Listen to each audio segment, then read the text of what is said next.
관인연품 두 번째 오늘 또 받으셨어요? 네. 관인연품 오늘 하면 끝이 납니다.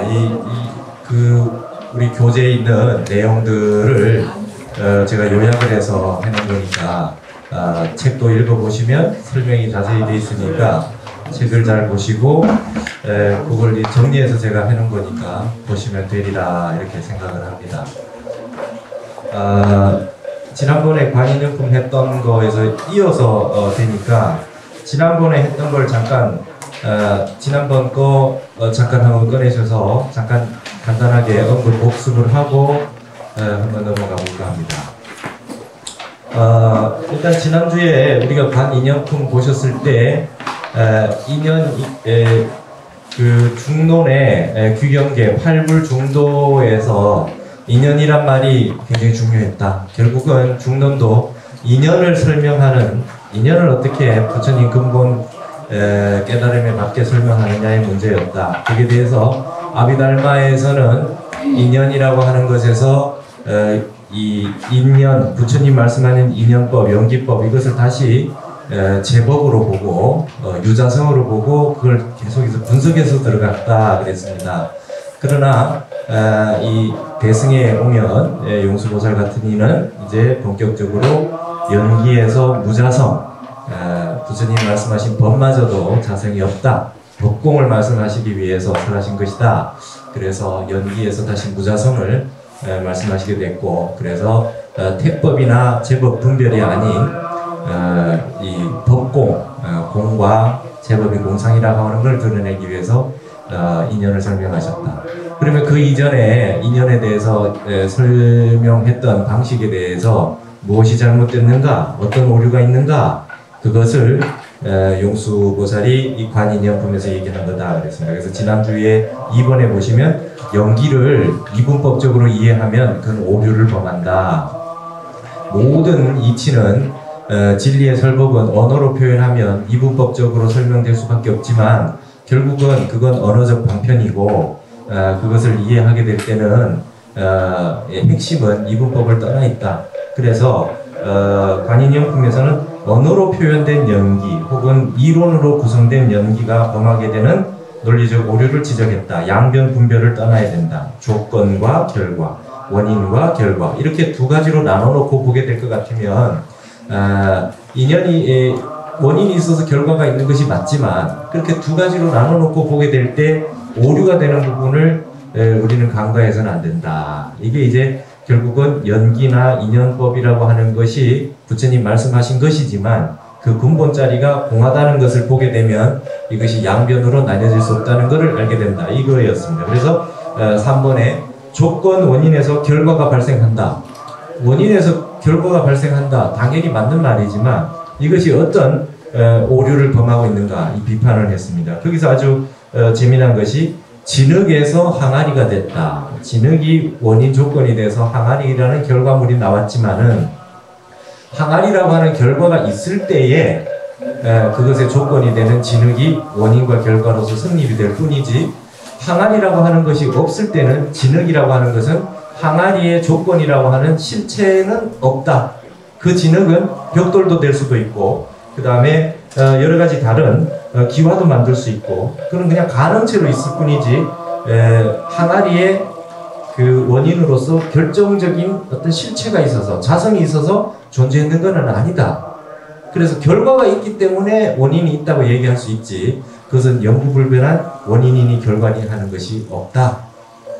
그래서 원인에서 결과가 왔다. 원인이 먼저 있고 결과가 있고 이렇게 탁딱 이렇게 기계론적으로 이분법적으로 설명하는 건 오류를 범하게 된다. 그래서 조건은 결과와 무관하게 그 실체가 있는 것이 아니다. 결과가 발생하기 전까지는 그 어떤 것에 대해서도 연이라고 말할 수 없다. 이게 이제 지난주에 배웠던 내용입니다. 그렇죠? 기억나시죠? 자, 그러면 이 결과도 사실 실체가 없죠. 원인만 실체가 있는 것이 아니라 결과도 실체가 없습니다. 결과라고 우리가 생각할 뿐이지요. 그래서 이제 이번 주에는 지난번 말씀드렸듯이 아비달마 교학에서는 이 인연이라고 하는 것을 제법으로 이제 제법 분별을 하니까 인연도 이제 분석하기 시작한 거예요. 인연의 종류가 몇 가지가 있느냐? 4가지가 있다. 그래서 이번 주 나눠드린 거 보시면 아비달마 교학에는 4연 이론이 있다. 인연을 4가지로 설명했다 이랬습니다. 인연, 연연, 차제연, 증상연 이렇게 설명을 하는 거예요. 그러니까 인연에 대해서 자세하게 이제 분석하기 시작한 거죠. 예, 분석하기 시작한 거예요. 근데 결국은 이 관인연품에는 우리가 지금 교재 안에는 이 4가지 그 낱낱의 사연에 대해서 오류를 비판하겠죠. 그 중에 이제 2번에 있는 내용이 이 4가지 연 가운데 차제연에 대한 비판입니다. 이게 아주 내용이 좋아서 요거 하나만 지금 우리 교재에도 있어요.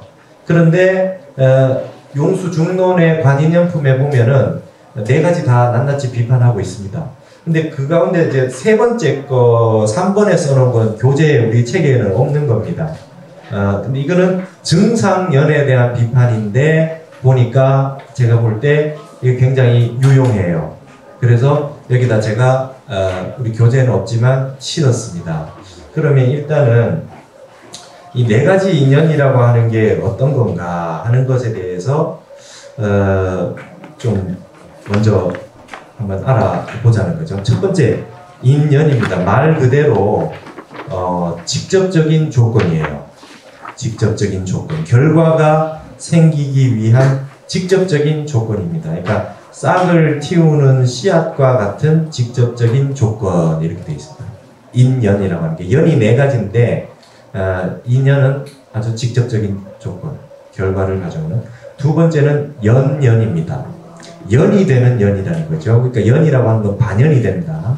그러니까 눈과 귀에 대한 형상과 소리와 같이 지각의 대상이 되는 조건이다 이랬습니다.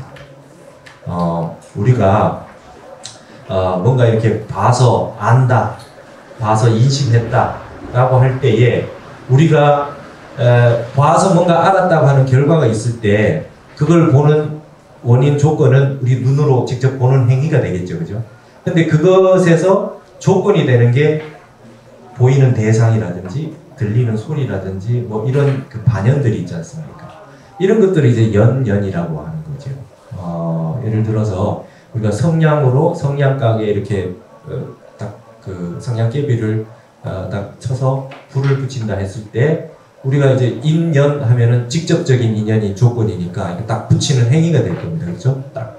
그러나 그 그죠? 황은 연연이 되겠죠. 불이 붙을 수 있는 조건으로서 있는 겁니다. 근데 이거는 직접적인 조건이라고는 할 수 없죠.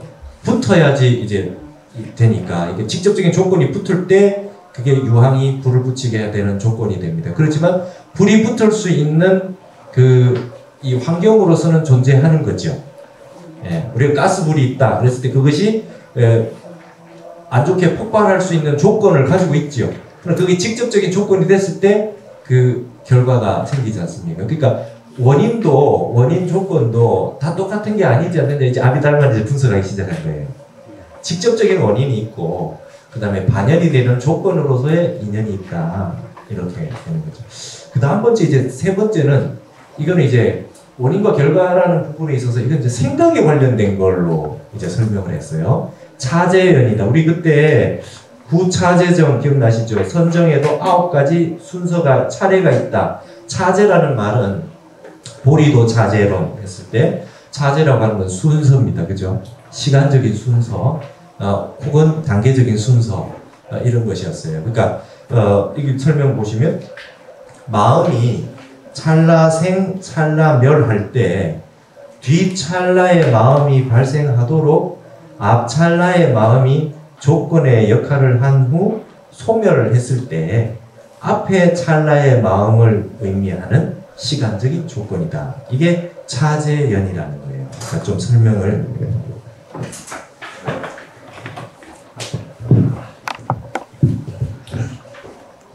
좀 하면요.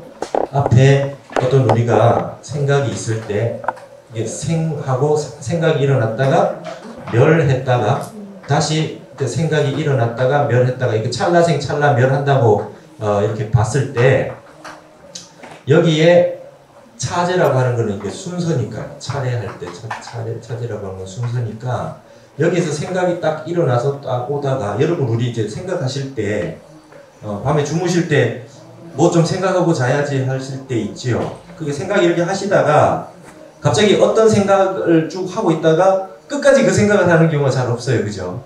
생각이 꼬리를 물고 딴 데로 이어집니다. 우리 배운 표현을 치자면, 능가경 표현을 치자면 상속유주되죠. 그 생각과 관련된 인연이 딱 붙으면 딴 생각으로 삼천포로 빠지잖아요. 근데 어떤 생각을 하다가 그 생각을 딱 하는 순간 다른 쪽으로 딱 빠지게 돼 있어요. 그 조건이. 그 인연을 만날 때, 생각이 가지를 칠 때.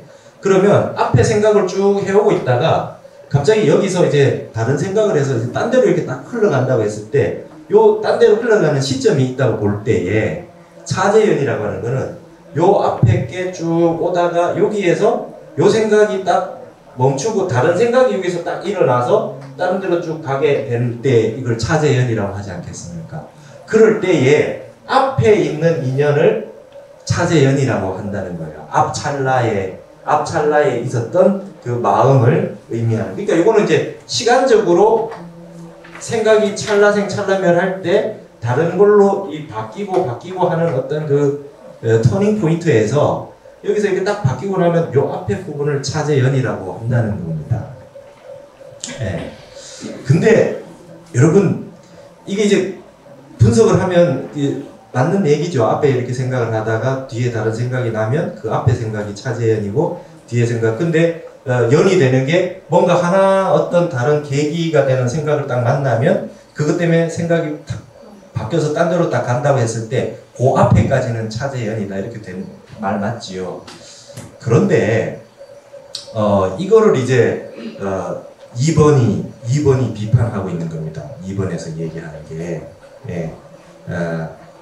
마지막 4번은 간단하게 보시면 이제 증상연이라고 하는 게 있다는 거예요. 이건 어떤 결과가 발생할 때 그 결과 이외의 것 모든 것을 의미하는 강력한 조건.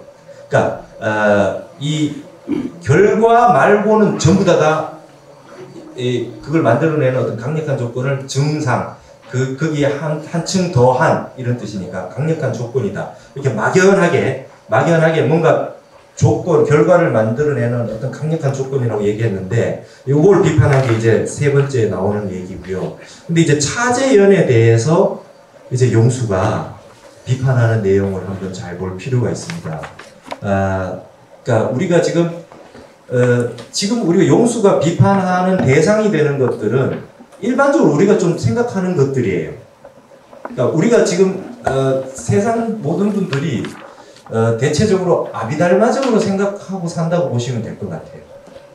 뭔가 뭐 일이 있으면 분석하고 나눠보고 비판하고 쪼개보고 이런가 저런가 이건 이렇고 저렇고 이렇게 나눠서 그렇게 하는 경향이 많은 것 같아요. 우리 생각이 나눠서 하는 게.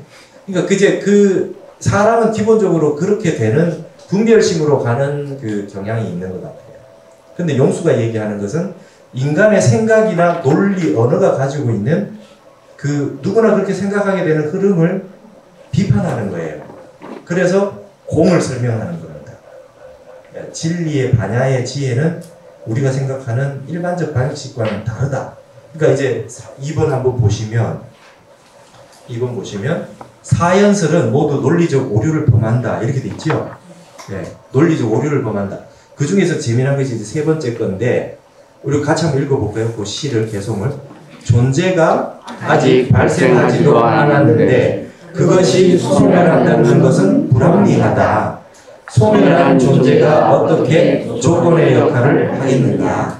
고로 차제연이 있다는 것은 타당하지 않다. 네. 소멸한 존재가 어떻게 조건의 역할을 하겠느냐 되어 있습니다. 밑에 설명이 있으니까 설명도 같이 한번 읽어볼까요? 앞 찰나가 존재하면서 조건의 역할을 하여 뒤 찰나의 존재가 발생한다면 앞 찰나의 존재와 뒤 찰나의 존재가 공존해야 하는데 이렇게 되면 모든 앞뒤 찰나들이 공존하는 꼴이 되어 시간의 흐름이 정지해야 하는 오류에 빠진다. 앞 찰나의 존재가 소멸한 후 그것이 조건이 되어 뒤찰나의 존재가 발생한다는 논리도 오류이다. 왜냐하면 이미 소멸을 해버린 존재는 뒤찰나의 존재를 위해 조건의 역할을 할 수가 없다. 무엇이 존재해야 다른 무엇과 관계를 맺을 수 있는 법인데 앞찰나의 존재가 이미 소멸해 버렸다면 조건의 역할을 하기 위해 뒤찰나의 존재와 관계를 맺는 것은 불가능하기 때문이다. 이해되세요? 그러니까 이런 거지요. 앞에 이렇게 생각이 이렇게 있다가 이게 쭉 와서 다른 데로 딱 생각이 간다고 할 때 여기에 생각이 이어지지 않고 다른 데로 간다라고 했을 때 여기에 새로 생각이 일어났잖아요. 그죠? 근데 이게 연관이 돼서 이렇게 간다라고 할 때는 앞 찰나의 생각이 연관을 맺어서 간다고 할 때는 연관을 맺어 있어서 같이 있다고 하면 같이 공존하는 거예요. 앞에 있는 게 뒤에 있는 거하고 같이 붙어 있다는 거예요. 앞에 인이 되는 것이 이게 결과로서 이렇게 되는 생각이 이렇게 일어날 때 이것 때문에 이렇게 생각이 일어날 때 인으로 인해서 이 차제 순서대로 이렇게 딱 이 결과가 나왔다고 할 때 얘가 얘한테 인연을 연결돼 있다 그러면 인하고 과가 같이 붙어 있어야 되는 거죠. 순간에. 그래서 이걸 뭐라 그러냐면 과중유인이라 그럽니다. 그렇죠? 과 안에 인이 들어 있어야 되는 거지요. 네. 이렇게 해서 이렇게 쭉 이루어졌잖아. 이런 원인이 이렇게 있어서 이러한 결과가 왔잖아 했을 때 이 원인이 바로 결과를 만들어낸다 그럴 때는 붙어 있다 그러면 결과 속에 이미 원인이 같이 붙어 있어야 되는 거죠. 그러면 같이 붙어 있는 거면 찰나생 찰나멸이 아니지 않느냐는 거예요. 그쵸? 없어졌다가 다시 생겨나야 다른 게 원인으로 딱 오다가 딱 없어지고 결과가 딱 와야 이 말이 되는 것인데 이게 지금 쭉 붙어서 가면 원인이 결국 결과하고 같은 게 돼버리지 않습니까? 이게 그렇게 되니까 오류를 범하게 되는 것이고 근데 이게 만약에 끊어진다면 어떻게 되나 그러면 같이 있으면 안 되죠. 원인하고 결과가 끊어진다면 어떻게 돼? 이게 딱 끊어진다고 하면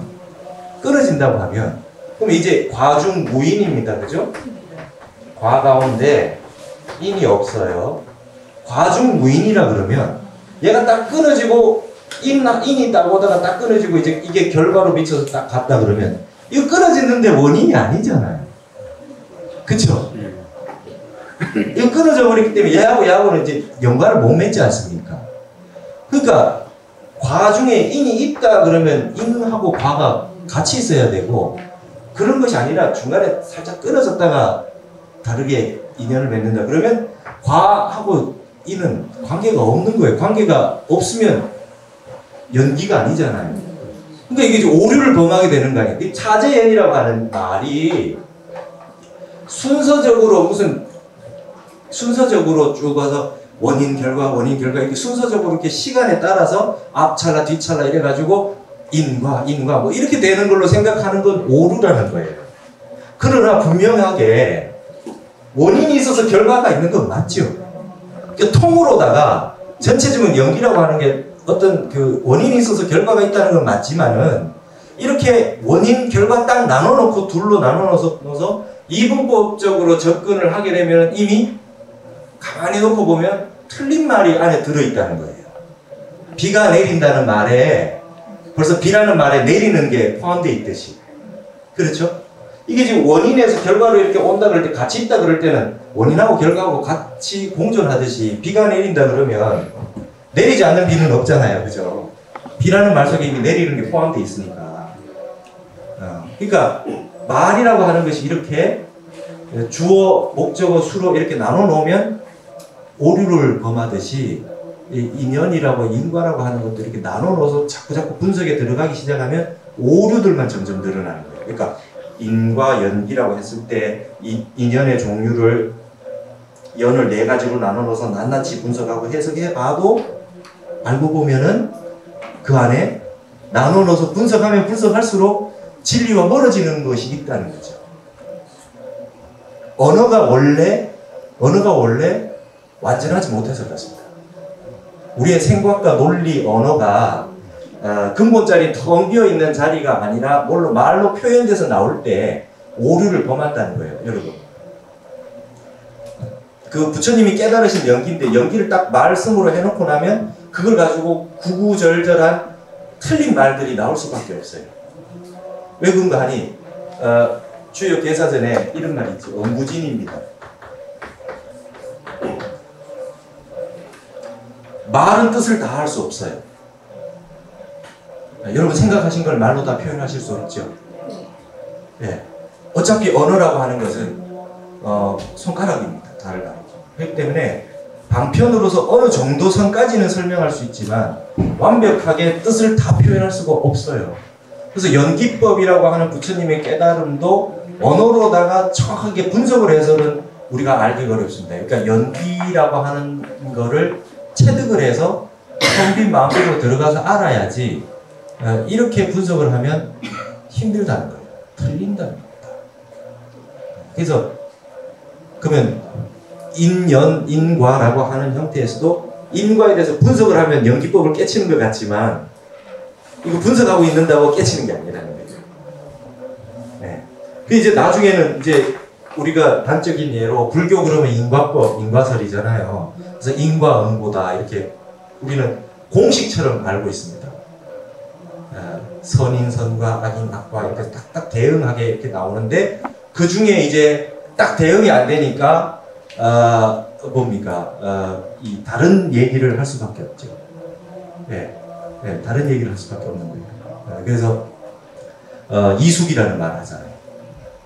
딱 콩 심은 데 콩 나고 팥 심은 데 팥 나고 딱 돼야 되는데 뭔가 좋은 일을 했는데 남에게 금전적으로 도움을 딱 줬으면 그만큼 금전적으로 딱 받아야 인과인데 그러지 않고 봉사를 했는데 자제분이 잘 되고 뭐 이런 식으로 일어나는 어떤 인과의 요소가 있다고 할 때 이숙이라고 이제 분석을 하다 보니까 안 되니까 다르게 익었다. 좋은 일이 다른 좋은 일로 이렇게 연이 돼서 이렇게 익었다. 이런 식으로 이제 설명하는 방식들이 생겨나는 겁니다.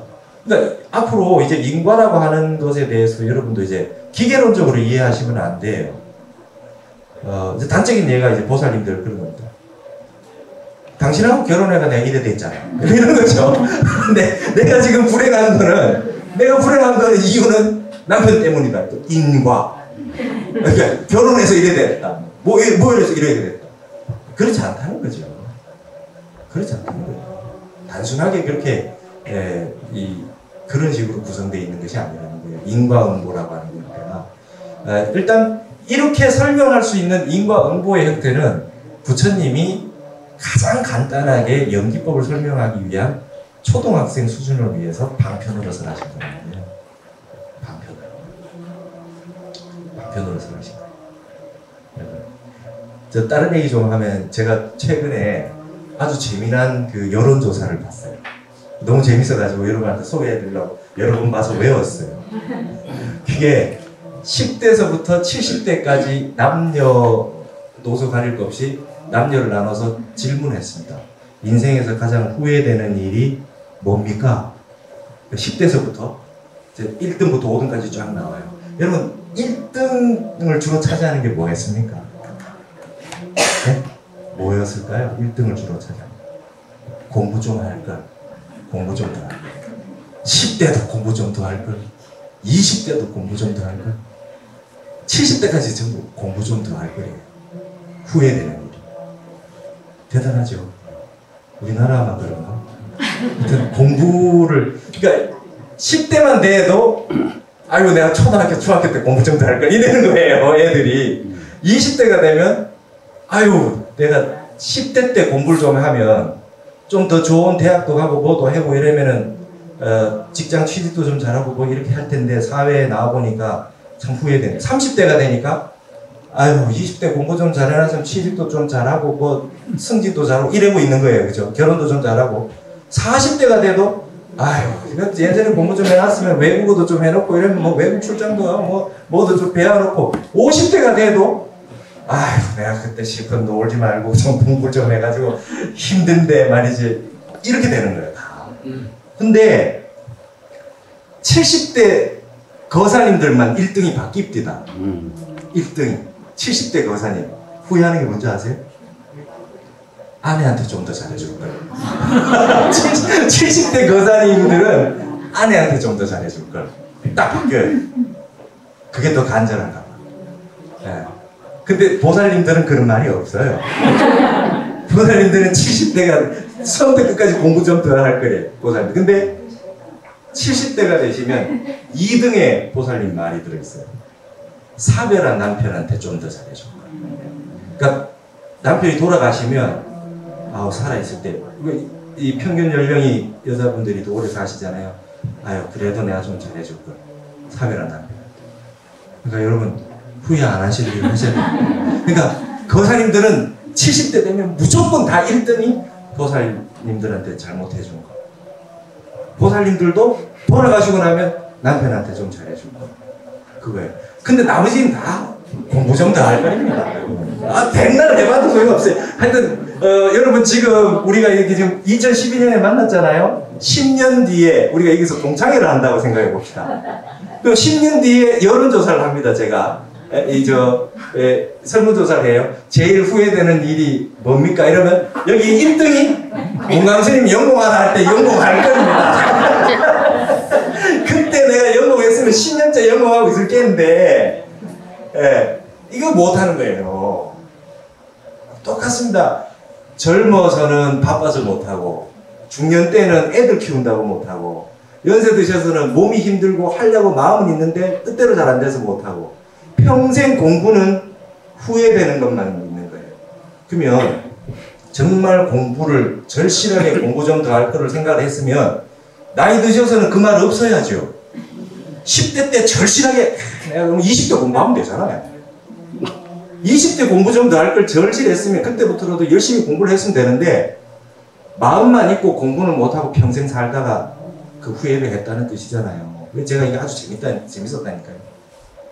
네. 공부는 오늘 안 하면 못합니다.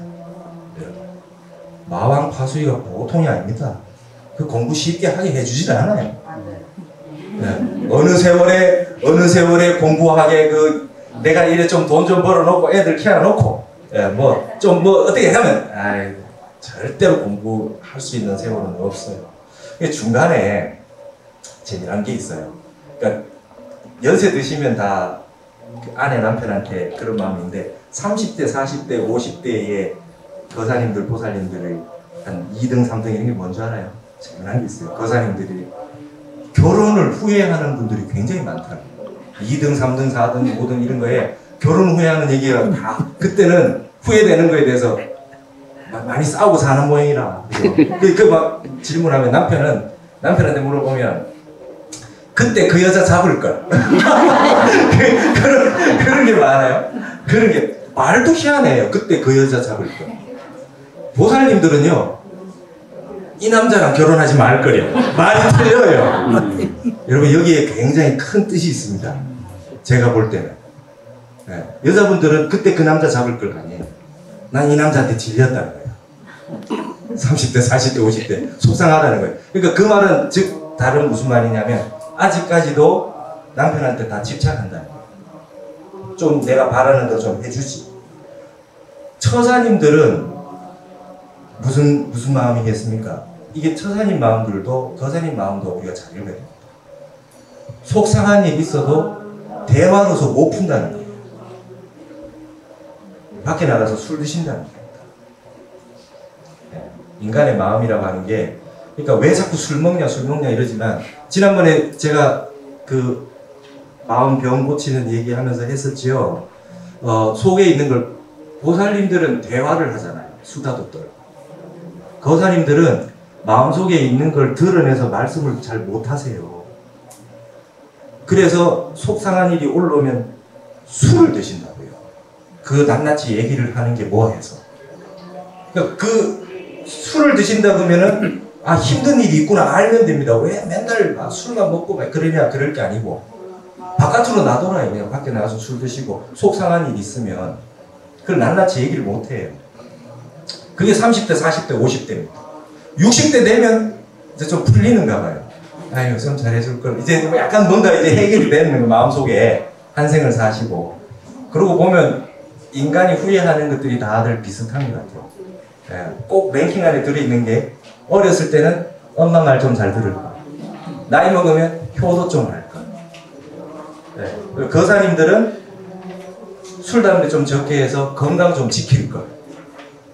예, 보살님들은 애들 교육 좀 더 신경 쓸 걸. 맞벌이 하시거나 이랬으면 그런 생각하시고, 그 다음에 노후를 위해서 좀 돈 좀 잘 모아놓을 걸, 뭐 이런 거. 예. 근데 사람들이 다들 그런 생각을 하고 있지만 마지막에 가면 전부 다 나와 인연 맺은 분들한테 못해준 거를 후회합니다. 60대, 70대 다. 그리고 일평생 공부 못한 거에 대해서 후회해요. 공부를 더 못한 거예요. 근데 거기 내용들이 전부 지식에 관한 내용들이겠지요. 우리처럼 이렇게 수행하는 건 아닐 겁니다. 하지만 한국인들이 대다수가 공부를 더 하면 좀 더 올바른 그 자기가 원하는 삶을 살 수가 있고, 지혜도 좀 더 있고, 좀 더 배워야 뭔가 더 잘한다는 생각을 하시는 것 같아요.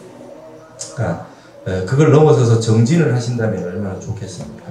그러니까 평생 한국 국민들 전체가 다들 세상 사는 얘기 많이 하지만 다들 공부를 못 하신 거에 대해서 다들 후회를 하고 계십니다. 그걸 좀 아셨으면 좋겠습니다. 그러니까 좀 이런 데이터를 들으시면 지금부터 수연행이라 그러잖아요.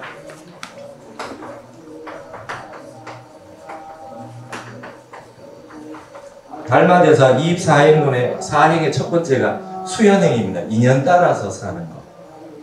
네, 여러분 3, 4, 50대에 결혼한 거에 대해서 후회하는 분들이 그 얘기들이 많다고 하는데, 하지만 여러분 잘 보세요. 지금 그분이랑 결혼을 했다는 얘기는 가장 인연이 깊었다는 거죠. 그렇죠? 다른 사람이나 지금 거부를 해도 지금 결혼한 인연이 가장 인연이 깊었기 때문에 그렇게 됐다는 거예요. 그렇기 때문에 그 인연에 최선을 다해서 마음을 다하고 내 마음을 좀 수련을 해서 넘어가셔야 됩니다. 힘들더라도. 네. 그러지 않으면 나중 가면 어차피 세월 흐르면 그 인연에 대해서 최선을 다한 사람은 후회가 없는데 최선을 다하지 못한 분들은 후회가 생깁니다. 인연 따라 산다는 것이 그렇게. 그래서 인과를 핑계 대는 데 쓰지 말자. 내 욕심과 내 마음대로 되지 않는다는 것에 인과를 적용시키지 말고, 인연이라고 하는 연기라고 하는 걸 소중히 여겨서 수연행으로 내한테 오는 힘든 일이나 어떤 일들을 속수해서 잘 이겨내는 방향으로 생각을 해서 이겨가는 게 안 좋겠나. 이게 이제 인연을 보는 방식입니다. 그게 중요합니다. 그러니까 다른 거 다 내던져 놓고라도 내가 지금 좀 어떤 마음 수련하는 공부를 하고 계시면 일평생 하는 후회 중에 제일 큰 후회는 줄일 수 있다. 그건 맞죠. 그건 공부는 내 혼자 하면 되니까. 인생에서 가장 큰 후회가 될 거리는 없애줄 수 있다. 그겁니다. 그거는 꼭 하셔야 됩니다. 얼마 전에 이제 혜민 스님이 이렇게 많이 대중 강의도 많이 하고 하는데, 혜민 스님 얘기하는 걸 본 적이 있어요.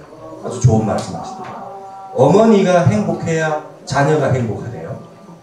어머니가 행복해야 자녀가, 내가 먼저 행복하고 내 마음이 편안해야 주변 사람들도 행복하게 해줄 수 있어요. 그거 굉장히 맞는 말입니다. 불교로 보면 자리 이타잖아요. 그죠? 내가 먼저 그럼 자각각하고 내가 먼저 깨달음을 얻어야 남을 깨닫게 해줄 수 있고, 내가 먼저 이로움을 얻어야 남을 이롭게 해줄 수 있다. 그래서 혜민 스님이 예를 드는데 아주 좋은 예를 들어요. 비행기를 타면 비행기가 이륙해서 혹시 사고가 나게 되면 이 산소호흡기가 이렇게 자동으로 탁 내려온다네요. 네. 거기에 써놓은 말이 있대요. 엄마가 반드시 먼저 착용을 하시고 아이를 착용시켜주라. 이렇게 돼 있답니다. 네. 그러니까 급한 마음에 애부터 착용시키다가 어머니가 딱 산소 부족으로 딱 쓰러지면 아기는 구할 수가 없으니까 제일 급할 때 어머니부터 착용해서 안전을 확보하고 애가 막 정신이 없더라도 어머니가 안전하면 무조건 애는 살릴 수가 있잖아요. 예.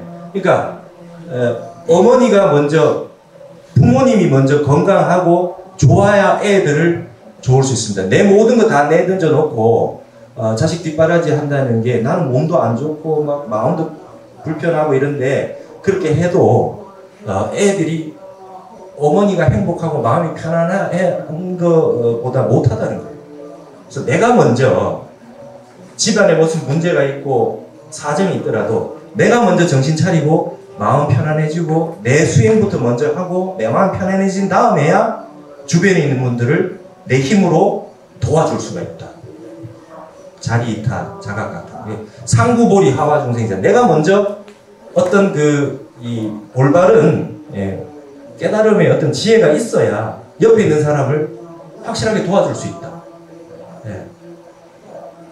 봉사를 끌고 다닐 수가 없다. 그게 이제 기본 바탕이니까 여러분 어쨌든 내 마음이 편하셔야 됩니다. 그러기 위해서 이제 연공 얘기를 말씀드리니까 부담스러워 하시는 분들이 많아요. 연공을 하라는 말씀은 부담을 가지라는 말씀이 아니라 자기 시간을 가지라는 겁니다. 바쁘더라도 하루 1시간만은 내 시간, 내 공간, 내 휴식, 나만의 시간을 가지라는 뜻으로 이제 말씀을 드렸던 그런 겁니다. 그래서 시간이 지나고 나서 그리고 또 발심을 해서 막 공부를 하시는 분들 처음에는 힘이 많이 들어가고 힘든 경우가 많아요. 근데 매일매일 그냥 나는 하루하루 공부를 한다는 생각을 하시게 될 것 같으면 108일 해놓고 뭐 1년 해놓고 이런 식으로 계속 마음을 내실 것 같으면 처음부터 욕심이 안 나요. 처음에는 열심히 하려고 할 때 많이 하시잖아요. 그러다 지쳐서 중간에 못 하시게 되거든요. 그러지 말고 편안하게 하시면 힘도 빠지고 편안하게 잘 하실 수 있다. 그래서 인연이라고 하는 거, 여기 인과라고 하는 거, 인연이라고 하는 그 설명을 인과 괄호 딱 잘라놓고 내 지금 나오는 결과를 내가 판단해서 이것에 대한 인연으로 이렇게 딱 1대1로 딱 시켜서 이 이유를 딱 대는 그런 쪽으로는 쓰지 말자. 인과 과라고 하는 것이 결과론적으로 이렇게 딱 이분법 되는 것은 아니다. 그거 아시고 세 번째 거 잠깐 한번 보시겠습니다. 이거는 이제 책에는 없어요. 우리 교재에는. 그러나 관인연품에 나옵니다. 이게 이제 같이 한번 읽어보실까요? 제법은 자성이 없으므로 있다는 상이 없다. 이것이 있음에 이것이 있다는 교설은 옳지 않다. 이렇게 되어 있습니다. 우리 한문 보시면 제법 무자성 나왔죠. 이게 이제 무자성이란 말이 나옵니다.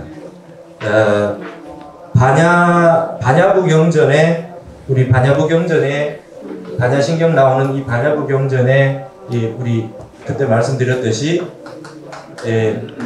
공식과 같이 아시는 게 연기 무자성 공이라고 그랬죠, 그죠?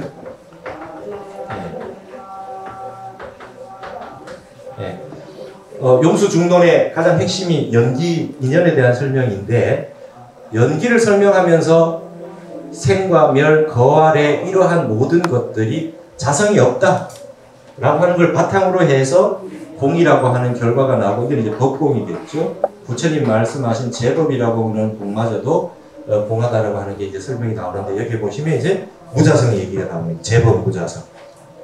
제법은 무자성이다. 그런데 무유유상 했을 때 이거는 글자 숫자를 맞추기 위해서 무유상 이렇게 하면 됩니다. 원래 그죠? 유상이라고 하는 게 없다. 근데 이제 글자 수를 맞추기 위해서 무유 있지 않다 이렇게 한 거예요. 유상 있다라고 하는 사항이 원래 없다. 설유 시사하고 시사유 불련 이렇게 되어 있어요. 이건 이제 밑에 보실 것 같으면 자바함경에 우리 연기 설명할 때 다 보신 거예요. 이것이 있으므로 저것이 있고 이것이 없으므로 저것이 없다. 이 유명한 말이죠. 다 아시죠? 이 말에 대해서 지금 용수가 비판하는 겁니다. 이 말이 틀렸다는 거예요. 부처님 말씀이 자바함경에 나온 말씀인데 이것이 부처님이 방편으로 말씀하신 것이지 여기에 이 말에 오류 좌우로 가시면 안 된다는 거예요. 밑에 보시면 용수는 이 교설을 단지 부처님께서 범부의 분별에 맞춰 설하신 것으로 보고 있다. 이렇게 됐어요. 자, 여기 지금 설명을 좀 해야 되겠습니다.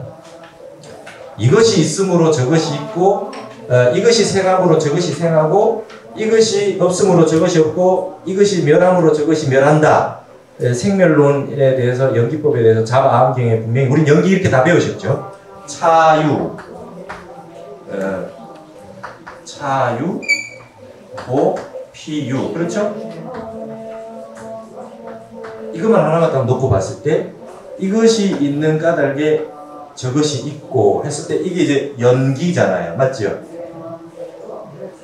근데 용수는 이것이 이제 여기에서 여기로 넘어오는 연기로 설명하는 방식으로 방편으로 설하셨지, 본래 근본자리는 이것이 있음으로 하는 게 잘못됐다는 거예요. 본래 아무것도 없죠. 이해하시겠죠? 그러니까 처음에 이것이 있음으로 하기 때문에 무엇이 있었는데 해서 이제 분석하기 시작한다는 거예요. 아비달마는. 예. 본래 이것이 있고라고 할 게 본래 없는 겁니다. 용수 얘기는. 그래서 여기는 용수 말한 걸로 얘기하면 유시사, 시사유 이렇게 표현한 거예요. 유시사,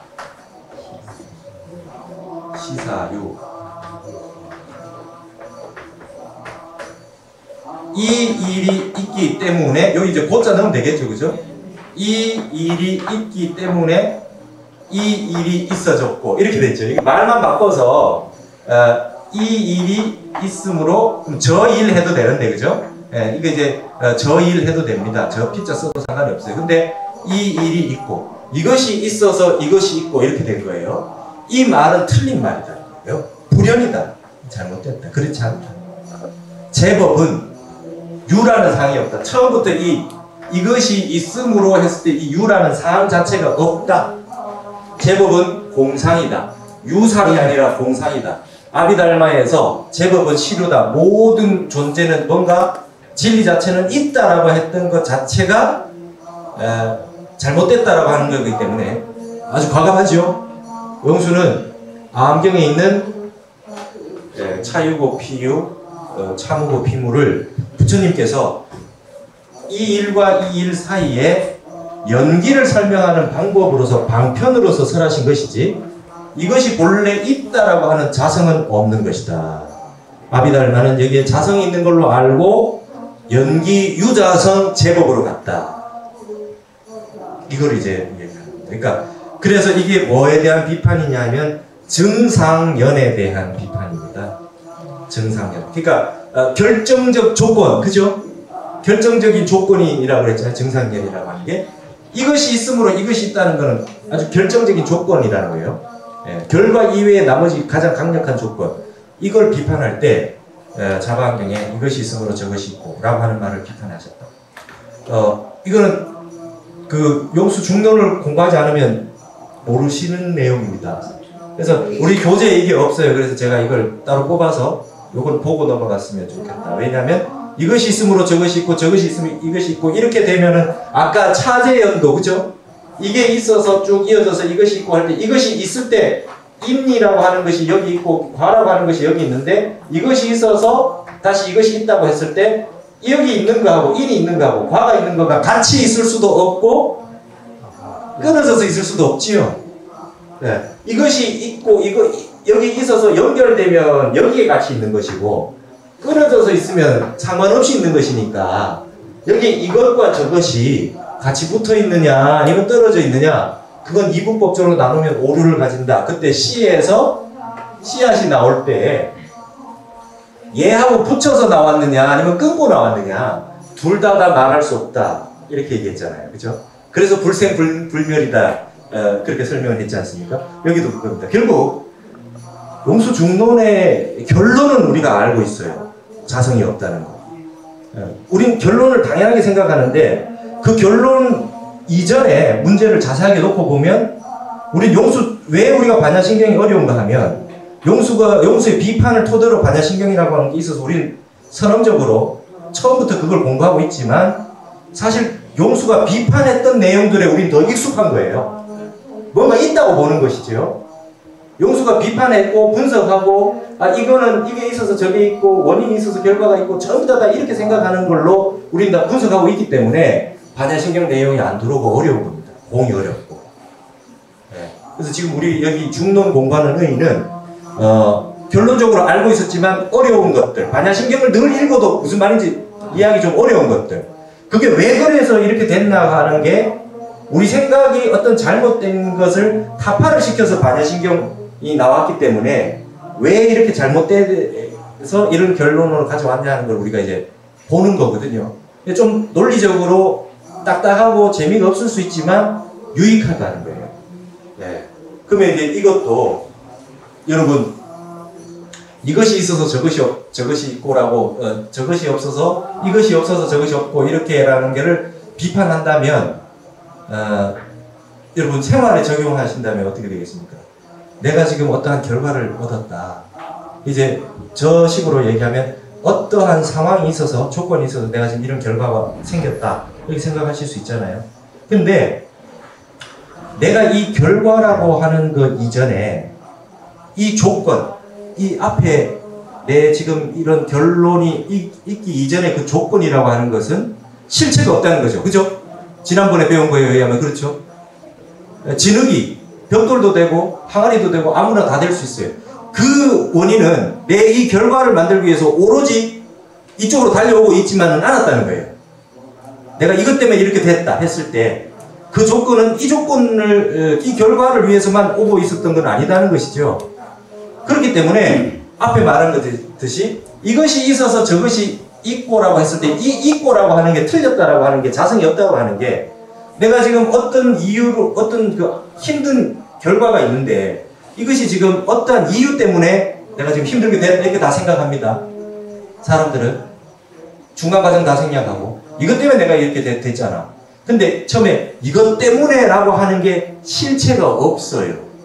처음부터 그게 내 결과를 만들기 위해서 다른 쪽으로 번져나갈 수 있는 가능성이 없이 나를 힘들게 하는 원인으로만 딱 바람고 앉아있지 않다는 거죠. 예.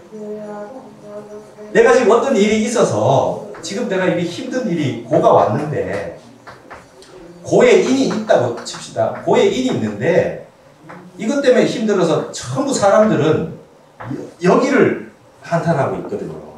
그러나 지금 여기에 볼 때 이거지 이거는 일로도 갈 수 있고 절로도 갈 수 있고 완전히 다른 자유로운 조건으로 있었을 뿐입니다. 내가 이게 이렇게 오도록 끌어당긴 장본인이죠. 금강경에서 배운 바에 의하면 여장작견 누에가 스스로 실을 뽑아서 실에 갇혔다. 모든 결과는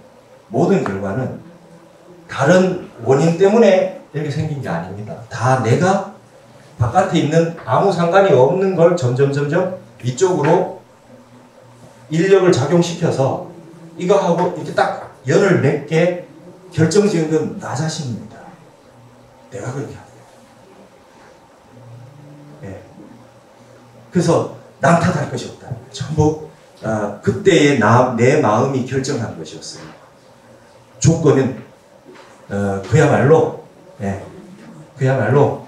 성냥가게 유황으로 있었는데 내가 불을 켰습니다. 예.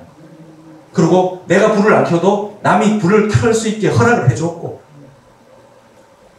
다 원인과 조건이라고 하는 것이 이것 때문에 내가 이렇게 됐잖아가 아니라는 거예요. 이 원인을 비판하자는 게 아니라 이 결과물을 놓고서 이것이 전부 다 자업자득이다. 내가 지어서 자작자수다. 내가 지어서 내가 받은 거다. 이거를 인식하시는 게 불교입니다. 핵심은. 그런데 이거보다 이제 더 상승으로 가면 이것이 있고라고 하는 것도 없으면 여기 이것도 있고라고 하는 것도 없겠죠. 여러분 결과도 없어요. 내가 이런 나쁜 원인 때문에 나쁜 결과가 생겼다. 하지만 알고 보면 나쁜 결과라고 하는 자체가 선인 선과 악인 악과 좋은 원인에 좋은 결과가 있고 나쁜 원인에 나쁜 결과가 있다 하지만 좋은 원인도 없고 나쁜 원인도 원래 없는 거고 나쁜 결과도 없고 좋은 결과도 원래 없어요. 나의 식일 뿐이지. 나쁜 결과라는 게 없어요. 좋고 나쁜 게 없습니다. 네. 그래서 인도 없고 과도 없는 겁니다. 여러분 우리 불교대학에 강사 스님 중에 무연 스님이라고 있어요. 무연, 연 자체가 없다는 거예요. 변명 좋습니다. 그죠? 연이 어디 있어?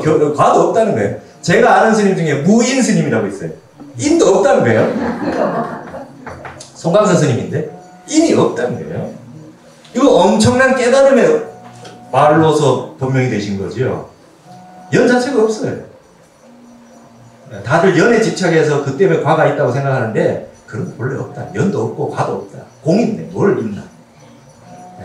원인도 없고 결과도 없다. 자, 그러면 보세요. 지금 이제 행복은 서양에서 욕망군의 성취다.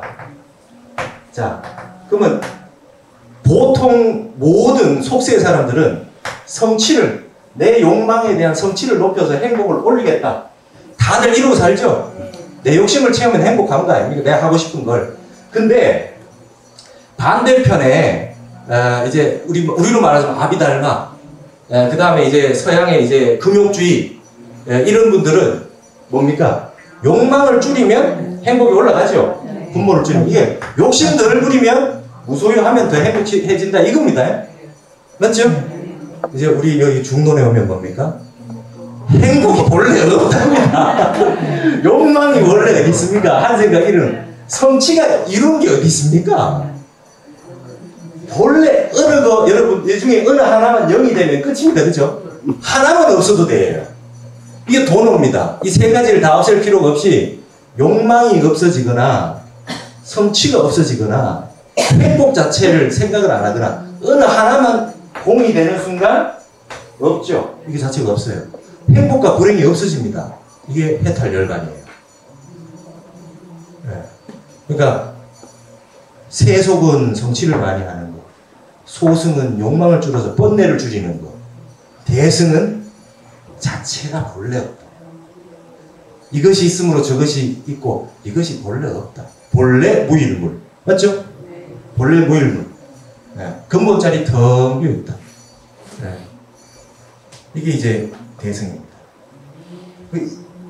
욕망을 하루하루 생겨나는 이랬으면 저랬으면 뭐 이래 생겨나는 그 생각들을 다 일일이 찾아다니면서 애들을 다 줄이려고 그러면 얼마나 고생입니까? 그죠?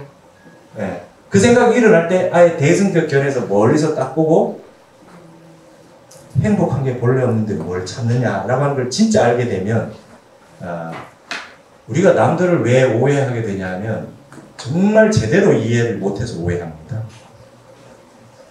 내가 상대편의 마음을 충분히 아는데도 그래도 나는 용서할 수 없다는 건 없어요. 진짜 완벽하게 그 마음을 다 이해하면 용서 못할 게 없어요. 그러니까 이해해주기 싫은 게 있는 거죠. 그것만은 내가 이해 안 해준다 이렇기 때문에 화가 나 있는 거지. 다 이해가 되는데 그래서 대화를 하다 보면 다 됐는데 마지막 한마디에 그거는 안 되겠다 이래가지고 또 이제 꼬투리가 잡히는 거죠. 그러니까 그래서는 대화가 안 되는 겁니다. 네. 나라고 하는 생각이 완전히 무아상, 아상이라는 게 완전히 없이 상대편 얘기를 상대편 측면에서 완벽하게 이해하게 되면 정말 이해가 돼요. 그러니까 완벽한 이해가 부족하기 때문에 이 대화가 안 되는 거죠. 사실은 그렇습니다. 어려운 이야기죠. 이거는 관념으로 하기에 굉장히 힘든 것이기 때문에 매일매일 마음의 용심의 수련에 의해 가지고 좀 단련을 하셔야 되는 일입니다. 그러나 중요한 것은 목표 지점을 우리가 정확히 아는 게 이제 중요한 겁니다. 어떤 분상에서 가느냐. 자, 성취를 많이 해야 된다. 이걸 평생 목표로 살고 있는 사람들. 그쵸? 네. 70대 돼야, 70, 80대 돼야 다 성취 못한다는 거를 비로소 절실하게 5, 60대도 압니다. 3, 40대도 알고요. 안 되는 건 안 되는구나. 그럼에도 불구하고 이랬으면 좋겠다는 게 늘 있지요.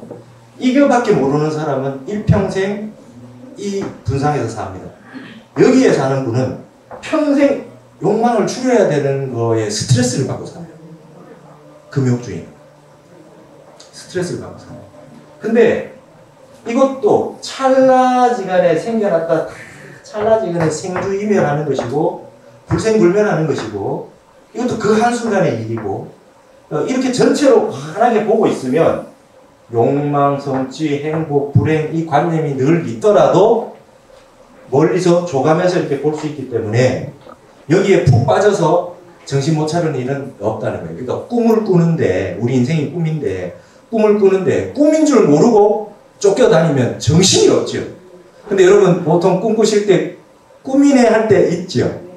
꿈이라는 걸 알고 하면 좀 편합니다. 그죠? 꿈을 깨지는 못해도. 그러니까 이제 교라고 하는 것은 부처님 말씀이라고 하는 것은 내가 다 완벽하게 깨달아서 다 정득이 돼서 완벽하게 되진 않아도 이러하다는 것을 아는 겁니다. 본래 공하다라고 하는 그래서 금강경에 사국의 하나만이라도 다른 분에게 설해 주어도 칠보탑을 쌓는 공덕보다 크다는 것이 뭐냐 하면 이 금강경이 공인데 무상인데 이 공이라고 하는 거에 대한 이 실천적인 어떤 우리가 부처님이 이걸 깨달으셨잖아요. 깨달을 수 있다라고 하는 걸 알고 우리도 본래 공했다라고 하는 얘기를 자꾸 들어서 알게 될 것 같으면 신의 행전 이게 진짜 점점 이해가 깊어지면 정말 내가 공해지는 날이 온다는 겁니다. 목적지가. 그래서 어디가 어느 선까지 최상승회까지 그 본문을 듣고 이해해 봤느냐에 따라서 인생이 많이 달라집니다.